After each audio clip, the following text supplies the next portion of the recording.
Wes stepped inside, wondering why an opulent room like this was built inside an abandoned mine. He noticed a portrait of a heavy-set man with dark, bushy eyebrows and a dignified but stern countenance.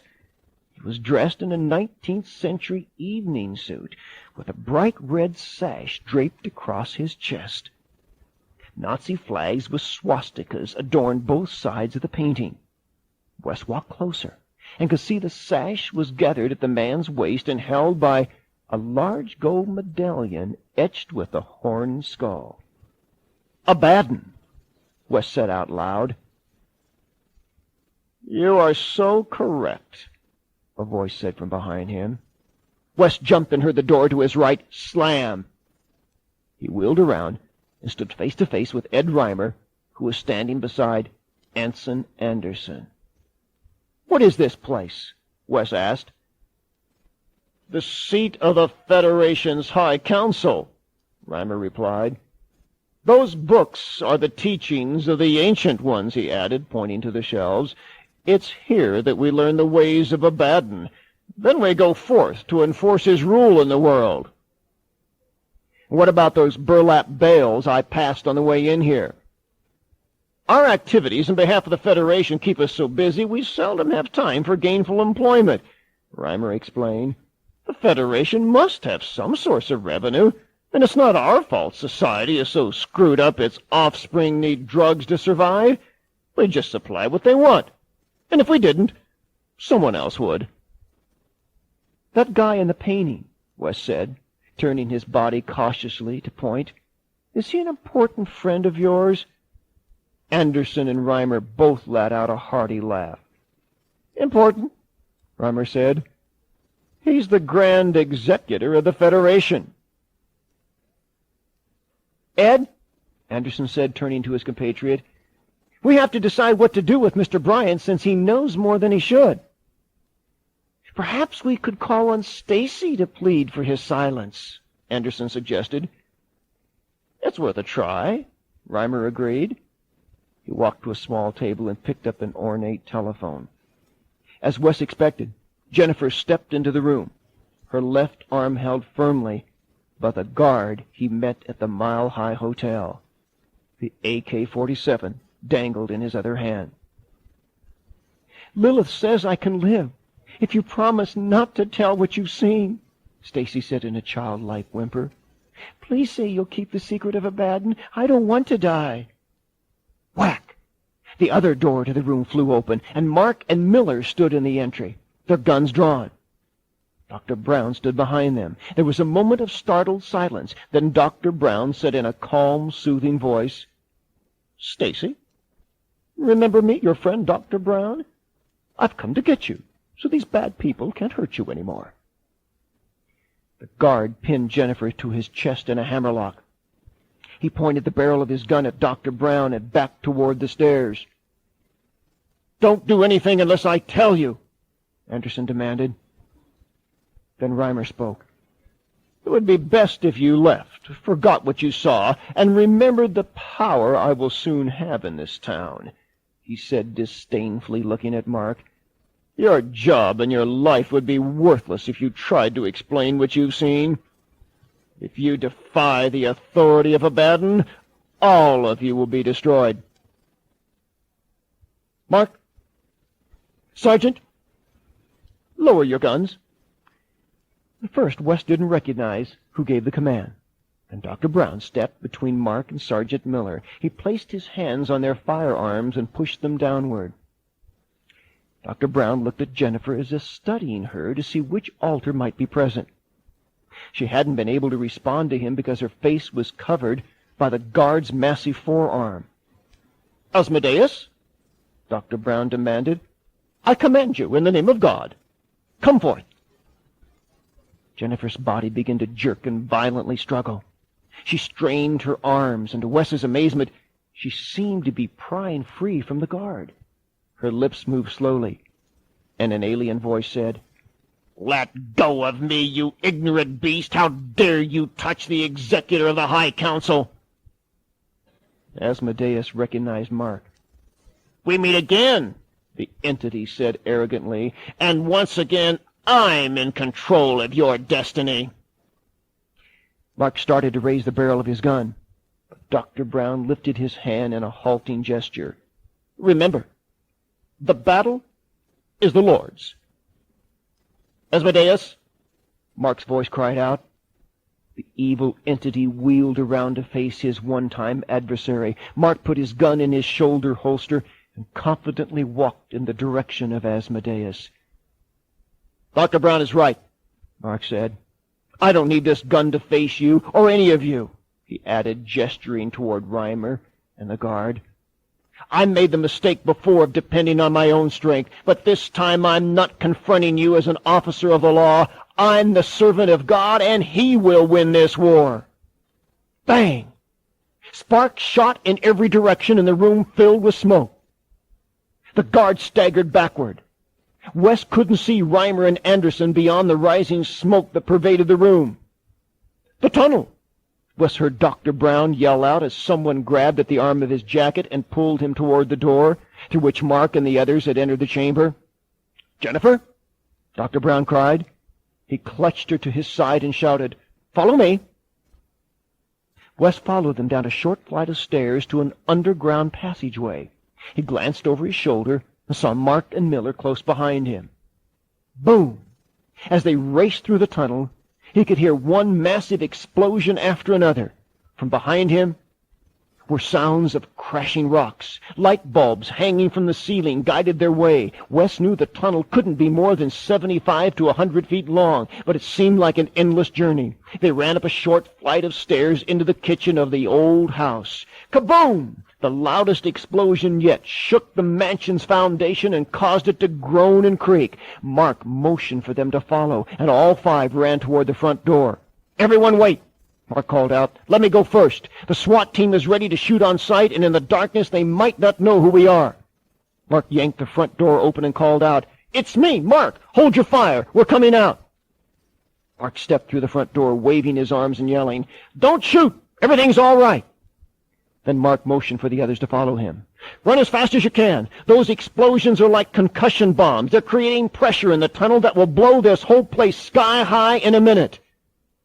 A violent explosion shook the earth. When the full force of the explosion subsided, members of the SWAT team rushed to check on Miller and Dr. Brown. Wes noted that Dr. Brown's overcoat was split. "Sorry," Dr. Brown said. "That isn't exactly the way I planned it.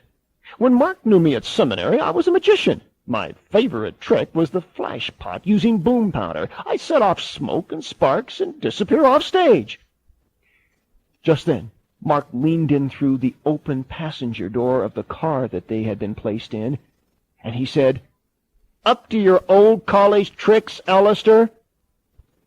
"That's just what I explained to Wes."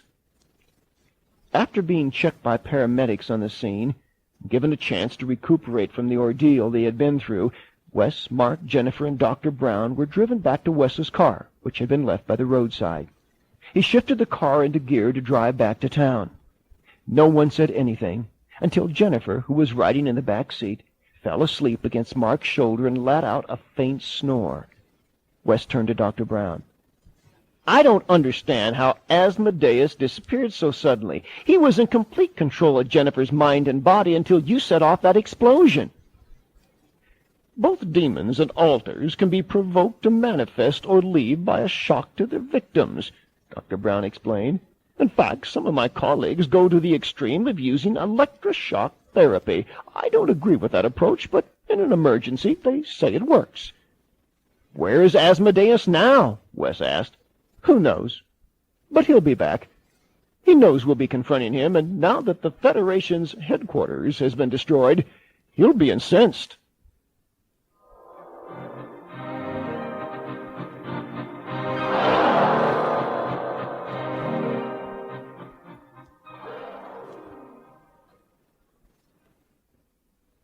The next morning, Thursday, October the 23rd, Wes spread the newspaper out on the kitchen table, trying to find any mention of what had taken place.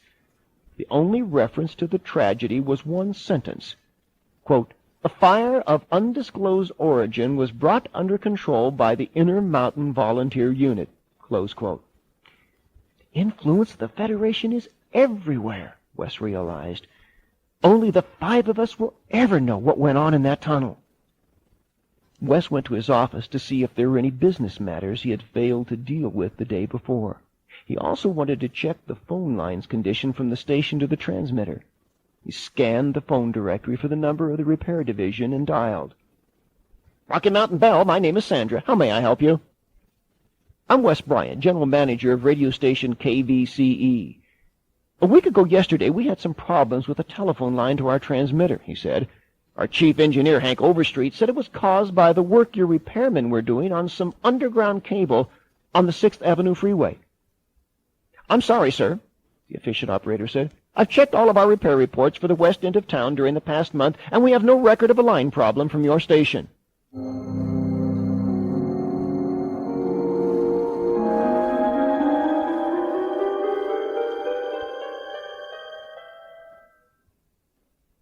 "It's good to see all of you again," Margaret said, welcoming the Bryants into the reception area of Dr. Brown's office for their 3rd weekly counseling session.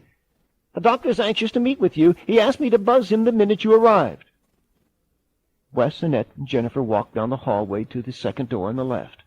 It was open, and Dr. Brown, who was behind his desk, stood and motioned for them to come in. Wes saw that Mark had already arrived and was seated in the padded chair closest to the door, directly in front of Dr. Brown's desk. Wes and Annette sat down on Mark's left, with Jennifer seated between them in a wooden chair that Dr. Brown had pulled up. Wes looked over at Jennifer and noticed that her face had a glow to it.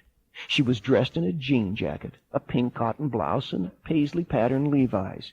She had pulled her hair into a ponytail, a style that accentuated her beautiful blue eyes.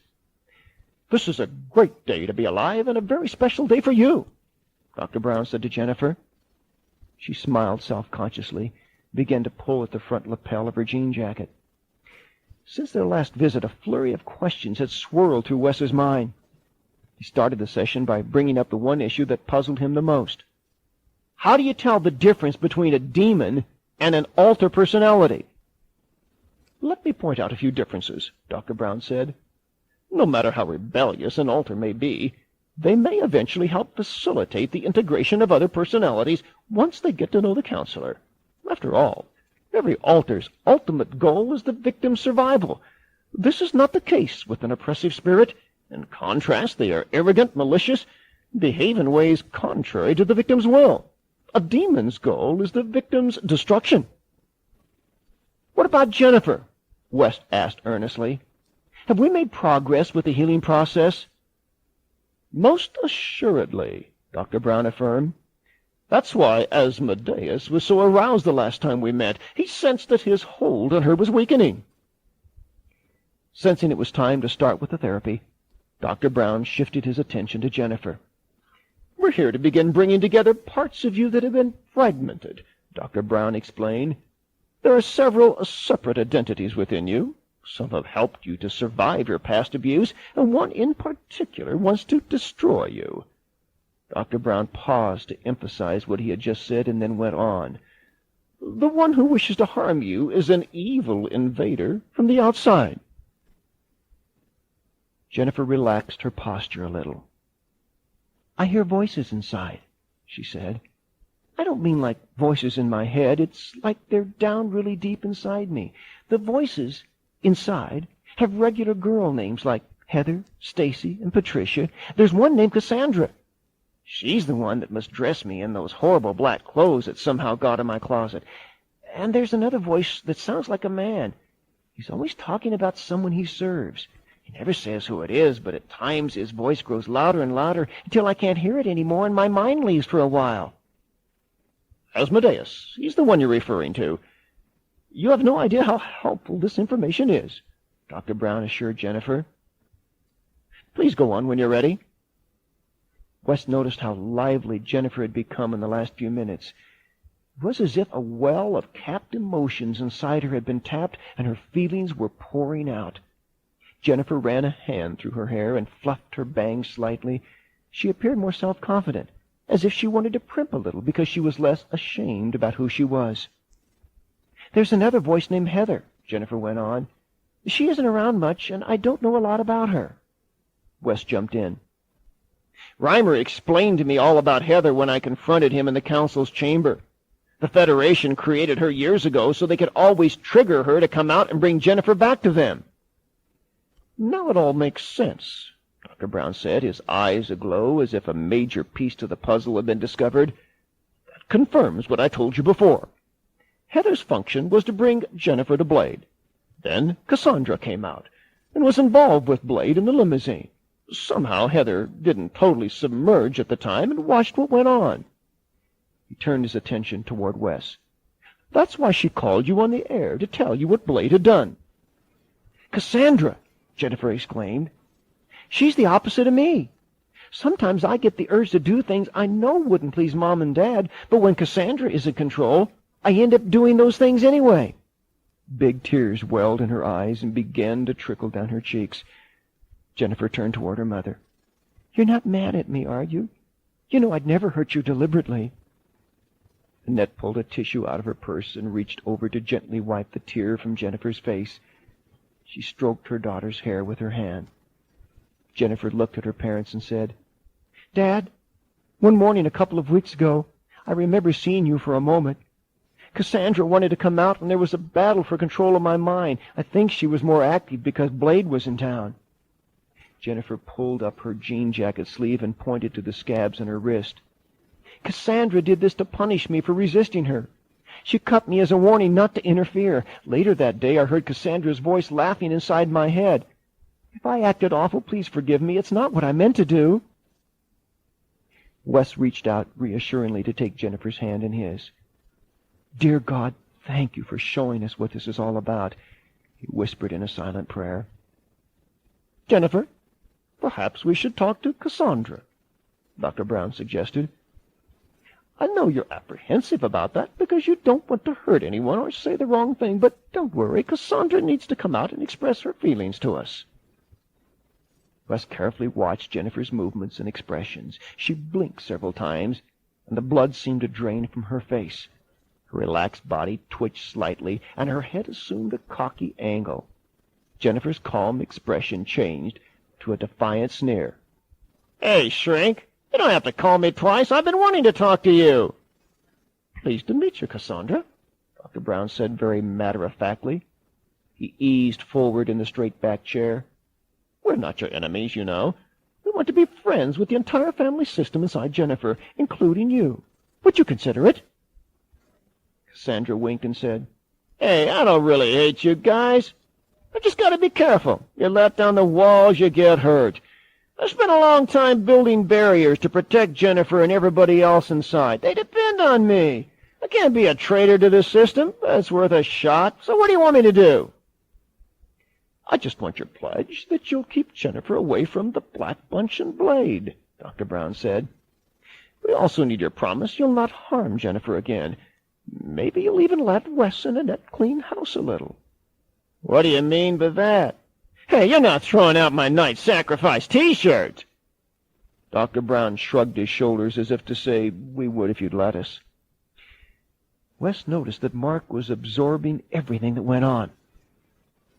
Suddenly he spoke. We could start with a cauldron of human ash and that fish in Jennifer's bedroom, Wes said.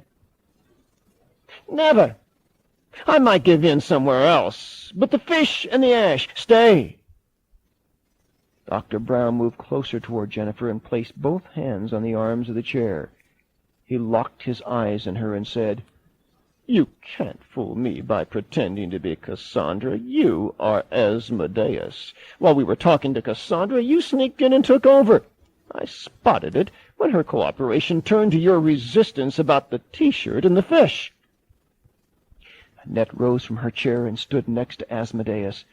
She bent down, took hold of his arm, and demanded, Leave my daughter alone! You must go! You have no right to be here! No right? Asmodeus responded with a laugh. You obviously know very little about how the High Council operates. We don't enter the servants of Abaddon unless they give us permission to do so. Jennifer never gave you permission, Annette shot back.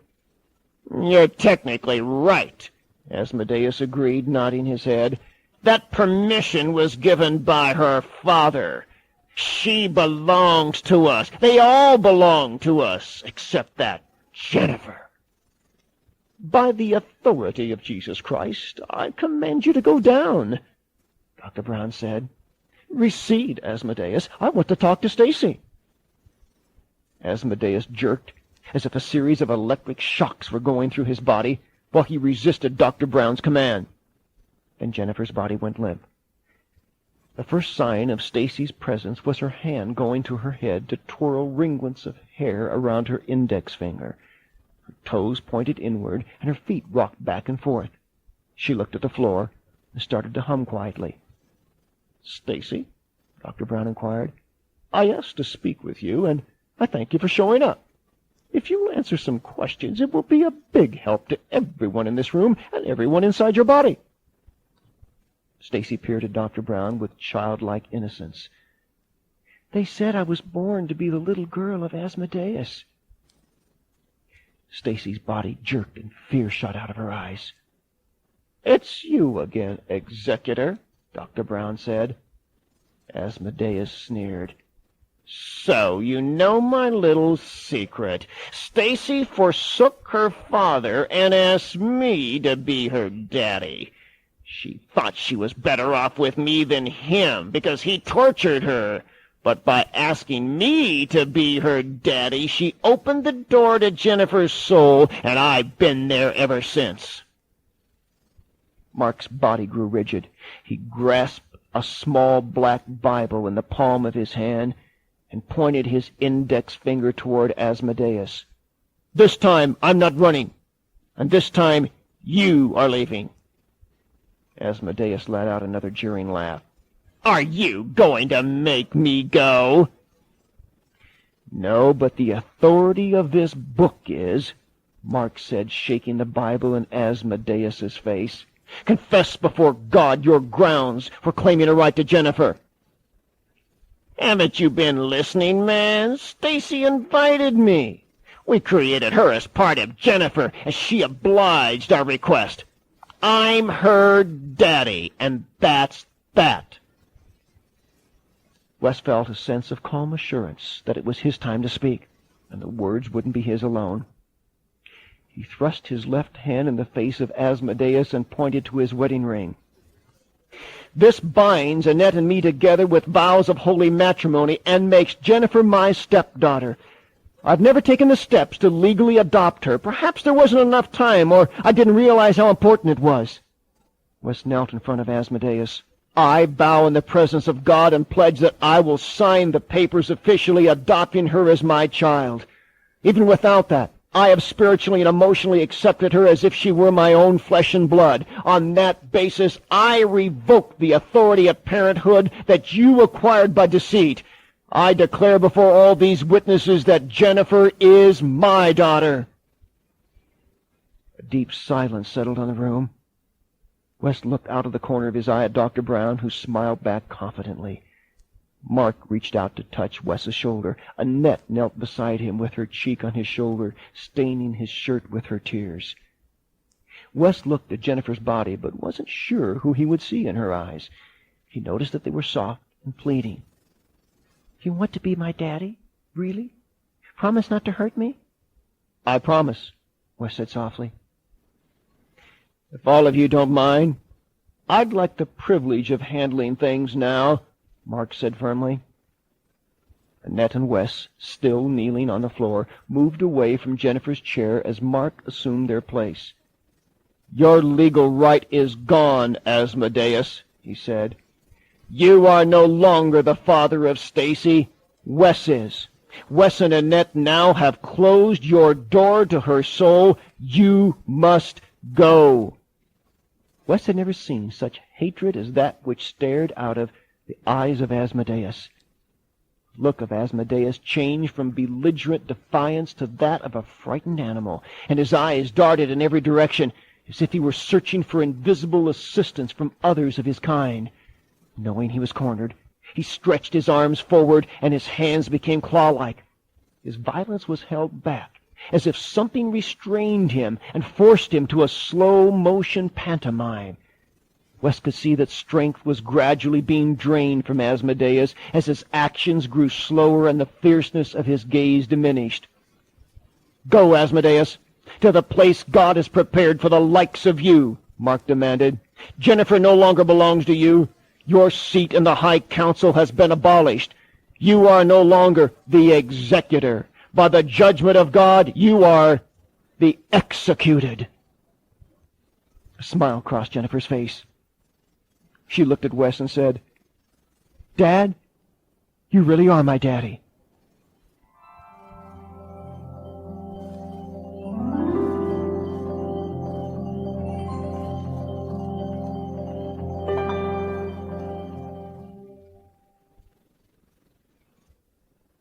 "I really don't have to go to school today?" Jennifer asked in disbelief. "That's right," Wes replied as he steered the car from the stop-and-go city streets to the freeway leading to their home in the foothills. With one hand on the steering wheel, he reached his right arm between the front seats and squeezed Jennifer's hand. "We all have a way to go before the scars from what we've been through can be completely healed, and you, Jennifer, still have some tough times ahead. I need to check with the office and let them know I won't be in today." Annette handed him the car phone. Then he dialed KVCE. Leslie answered and transferred him to Darlene. Wes prepared to hang up when Darlene said, "Just one more thing before you go. Hank Overstreet wants to speak with you. He said he had a special request and needed to talk to you directly." "I'll talk to him," Wes agreed. "Transfer me." "Boss, sorry to bother you, but something came up I needed to ask you about," Overstreet said. "Someone from the Old Palace Theater called and wanted to know if I'd set up the sound and light rigging for a concert they're having Friday night. Normally I wouldn't bother you, but this time I wanted to get your okay first," Overstreet added. "The band at the concert just happens to be Night Sacrifice with that Clint Blade character. I heard the 2 shows you did with him, and I didn't want to cause a problem if you objected." "Something's fishy, but I'll go along with him and see what he's up to." "Go ahead with your plans," Wes answered. Wes said goodbye and turned to Annette. "Mind if I make another call before we get out of signal range?" he asked. "Go ahead," Annette answered. Wes quickly punched in the digits and hit the cellular send button. "Clark, Hunter, Sedgwick, and Rasmussen, how may I direct your call?" The receptionist answered in a staccato voice. "Give me Bill Clark's office," Wes requested. "Wes, you old son of a gun, how are things in the radio business?" he heard a forceful voice ask. Wes replied, "Remember the time I mentioned that one day I would need you to draw up adoption papers? I hate to intrude in your schedule, but is there any chance you could get those papers ready this afternoon?" "This afternoon?" Clark asked with a tone of surprise in his voice. "For any other client, I'd say no. But for you, they'll be ready by 3. Wes thanked Clark, retracted the antenna on the phone, and handed it back to Annette. "It's a done deal," he said to Jennifer. "By mid-afternoon, I'll have the documents to legally adopt you as my daughter." "All right," Jennifer cried out as she leaned forward and hugged Wes's neck from behind. "Can we celebrate by going to a movie this weekend?" "Not Friday night," Wes answered. "Mark and I are going to be at a Night Sacrifice concert. I wouldn't miss it for anything." Jennifer was silent. Then she spoke hesitantly. "Can I go to the concert with you?" "All right," Wes answered. "If either Mark and I can find another way to get in, you can use one of our tickets." Wes pulled him to the driveway. "Mark has been following us. I'll ask him. He's right behind us." Mark shrugged his shoulders and closed his car door behind him. "You know what's best," he said.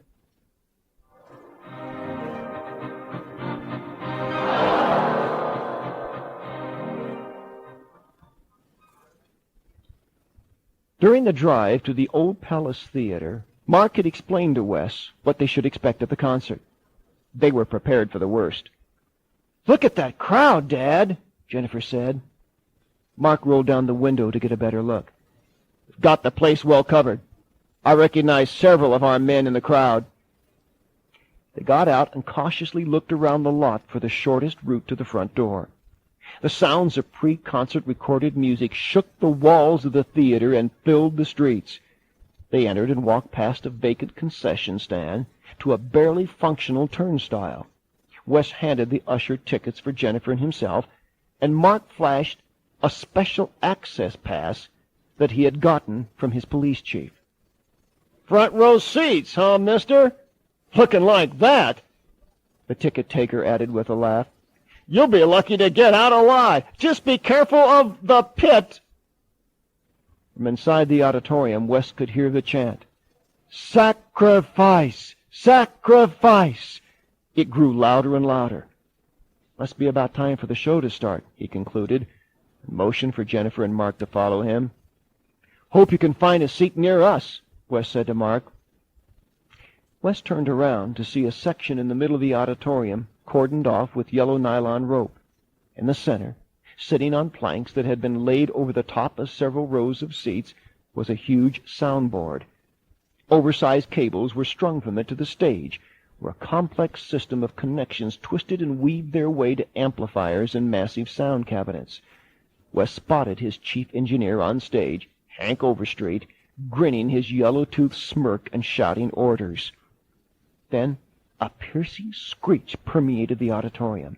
The crowd erupted into a frenzy, screaming, "Hail, Abaddon!"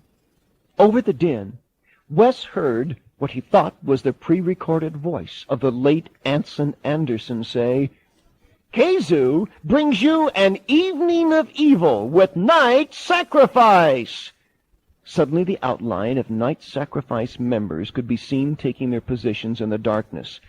A crash of drum rolls, bass notes, and guitar chords filled the theater with the full force of the sound system's wattage. Then a red spotlight illuminated a single dark figure on the stage, Clint Blade. The furious pace of the music hypnotically entranced the crowd and brought the entire audience to its feet. In spite of Blade's vocal distortions, Wes noticed that almost every member of the audience mouthed the words to the songs. "Enter the tomb to cut off their heads, desecrate bodies, defile honored dead, morbid the lust to be satisfied, rape all the souls of those who have died," Clint Blade sang. Wes saw a girl, no more than 13, singing. He watched her continue to recite Blade's words, describing the stench of rotting human flesh and the glory of committing suicide by taking a knife to one's own throat. A stagehand, made up to look like a vampire, cloaked in a heavy black cape, brought Blade a bucket. Blade ran to the edge of the stage and heaved a concoction from the bucket into the crowd. "It's blood," Wes realized. "If it weren't for the 30-foot-wide pit between us and the stage, we'd have been drenched." As he watched, the crazed fans rubbed the blood on their bodies, in their hair, and over their faces. Suddenly, the music stopped, except for a droning sound from the keyboard synthesizer. Blade stood immobile in the center of the stage with his outstretched arms lifted in a Hail Abaddon salute as his head tilted back as if looking upward. The darkness was split by the beams of on-stage blood-red lasers that shot into the audience and danced above their heads. The lasers swayed back and forth in waves as if their glow were anointing the fans for a sacred ceremony. Then, before Wes's stunned eyes, the lasers formed what resembled holographic three-dimensional wings that swooped over the crowd. The sound of the flute was joined by a swooshing sound that Wes recognized. Blade's band members laid down their guitars and slowly rolled a coffin toward Blade, then stepped back as the vampire-clad assistant appeared again with a foot-long knife and handed it to Blade. A young girl in the coffin slowly sat up and turned to face the audience. Before Wes could say a thing, Jennifer blurted out, "That's my friend Andrea." "It's alive!" one of the boys behind Wes yelled at the top of his lungs as he and his friends dissolved into hysterical laughter. From high above the rigging, an object Wes had spotted earlier began to lower, slowly, ever so slowly, down past the rigging, until it hung about 20 feet above the stage floor. "It's an elaborate throne with someone sitting on it." In the darkness, Wes strained to make out who or what was seated on the throne. Suddenly, the red spotlight shifted from Blade to illuminate the massive chair. It was occupied by the same man whose portrait hung at the Federation's underground chamber. Mark motioned for Wes to lean closer. "That's Maxwell, Blade's father." "It's been a long time," Mark said thoughtfully. "What's going on that Maxwell would make an appearance?" Two men in oversized purple robes walked solemnly from the wings of the stage to a spot directly under the throne. They stood there for a moment before removing their hoods. "It's Anderson and Reimer!" Wes caught Mark's eye to see if his son-in-law was also in shock. "There must have been another passageway. Somehow they escaped before the mine blew," Mark said. The vampire-clad figure stepped on stage again and placed a microphone stand in front of Reimer. "They had a king over them." Reimer's deeply resonant voice thundered over the loudspeaker. "That king is the angel of the bottomless pit, whose name in the Hebrew tongue is Abaddon. Hail, Abaddon! Hail, Abaddon!" The audience shouted repeatedly. Then the figure on the throne raised his arm to get the attention of the crowd. "You are the chosen ones," he shouted. The red spotlight shifted from the throne back to Blade. "Behold my son, in whom I am well pleased." Maxwell thundered and pointed toward Blade. "He now offers Abaddon what is rightfully his." Blade raised the foot-long knife high above the coffin, ready to strike. "Andrea!" Wes heard Jennifer scream. Before Wes realized what was happening, Jennifer bolted forward. She lunged onto the stage and ran toward the coffin. She threw herself over the top of Andrea's body directly beneath the point of Blade's knife. Jennifer's expression had changed, and Wes could see that Cassandra was present. Mark let out a whistle, which Wes assumed was a signal to alert his undercover officers. Then he leaped onto the stage. He vaulted across the floor toward the throne and in a single smooth motion dropped to one knee with his gun aimed at Blade. "Don't move," he demanded. "My son, do what the Federation has programmed you to do," Maxwell shouted. "Abaddon will have two offerings to appease his anger at this intrusion. Plunge the dagger." "No!" Cassandra screamed. "Don't listen to his lies. These evil people created us." She yelled and pointed at Maxwell. "They made the altars of Cassandra and Blade so they could use us." "Jonathan!" Mark screamed Clint Blade's core personality name at the top of his lungs. Maxwell started chanting a spell. "Su'ed Omsa! Su'ed Omsa! I call forth the evil one!" Almost instantly, Jonathan submerged, and Blade once again raised the knife over his head. "Do it now! I command you!" Maxwell shrieked hysterically. "Abaddon must be honored!" "I call on the power of God to reign over every person in this auditorium," Mark's voice rang out with clarity. "Abaddon, show your power!" Maxwell bellowed. "Avenge yourself this night!" Jonathan dropped the knife and stepped back from the coffin. As Wes watched, Maxwell went into a frenzy, causing the throne to sway precariously back and forth, back and forth. "Kill her! Kill her! Kill her!" he cried out. The man in the cloak, who steadied the huge chair by the guy wires, cried out frantically, "Stand still, my Lord Grand Executor! Abaddon will save us!" "It's Overstreet," Wes realized. "I recognize his voice." Huge splits opened in the ceiling from the continuous pressure on the beams. The massive beams from which the throne and the rigging were suspended buckled, and chunks of plaster fell to the stage. "Look out!" Mark yelled. He ran toward the coffin, and with one foot he shoved it toward the side of the stage. The box careened from side to side until it crashed into a wall out from under the rigging. Wes rushed to Jennifer to protect her. "Come on!" Mark yelled at Jonathan, who had frozen in place once the plaster began to rain down. Mark looked up to the ceiling, then hit Jonathan with a flying tackle. They tumbled off the foot of the stage, and as they did, the beams snapped with the sound of a rifle shot. Fans stampeded to the back of the auditorium. Wes stood next to Jennifer and Andrea, safely away from the center of the stage, and watched as the rigging came crashing down. Maxwell's body was flung from the throne to the stage, and tons of steel and ceiling timbers came to rest on top of him. Then, as the final piece of twisted metal came to rest in a heap of destruction, Wes heard the sound of wings. A shrill shriek reverberated through the auditorium, becoming louder and louder, until it broke and faded away. The hall fell silent.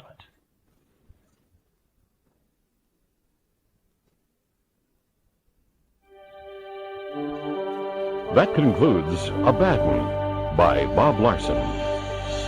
The complete unabridged book is available in bookstores everywhere.